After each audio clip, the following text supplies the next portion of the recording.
অসীম সরকার, মমতা বন্দ্যোপাধ্যায় আজ আপনাদের খুব কাছে, আপনাদের অর্থাৎ মতুয়াদের ধর্মীয় স্থানের খুব কাছে গেলেন, কিন্তু ঠাকুর বাড়ি পর্যন্ত যেতে পারলেন না। আপনি কালকে বলেছিলেন যেতে পারবেন না, সেটাই হলো, মানে গেলেন না হয়তো। কিন্তু প্রশ্ন উঠছে, মমতা বন্দ্যোপাধ্যায় 10টা হুমকি ধমকি দিয়ে এলেন, বললেন গোটা দেশ হিলিয়ে দেব, দখল করে নেব, বুঝে নেব, অনেক কিছু বলে এলেন। ভয় পাচ্ছেন? নমস্কার, সবাইকে শ্রদ্ধা জানিয়ে বলছি, ভয়ের কোনো কারণ নাই। আমি যে কথাগুলো বলবো গানের মাধ্যমেই আপনাকে শোনাবো। আমি গানের মাধ্যমেই শোনাচ্ছি। ও যে ছিয়ের বিরোধিতা করে, আমার গুরু চতকে গরু কয়, সে যদি যায় ঠাকুর বাড়ি ঠাকুর অপবিত্র হয়।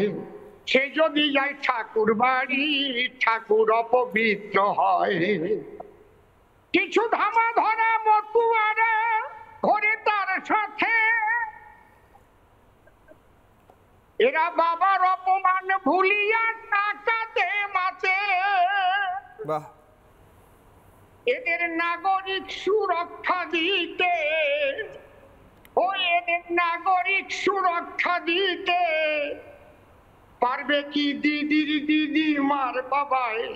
পারবে কি দিদির দিদি মার বাবায়? সে যদি যায় ঠাকুর বাড়ি ঠাকুর অপবিত্র হয়।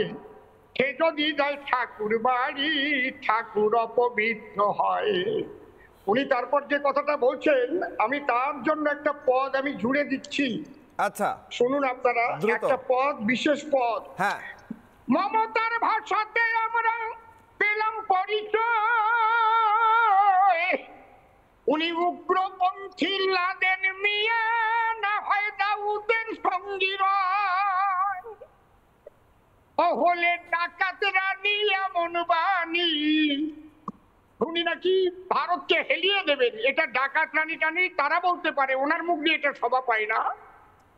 মমতার ভাষাতে আমরা পেলাম পরিচয়, উনি উগ্রপন্থী লাদেন মিয়া, না হয় দাউদের সঙ্গী হয়।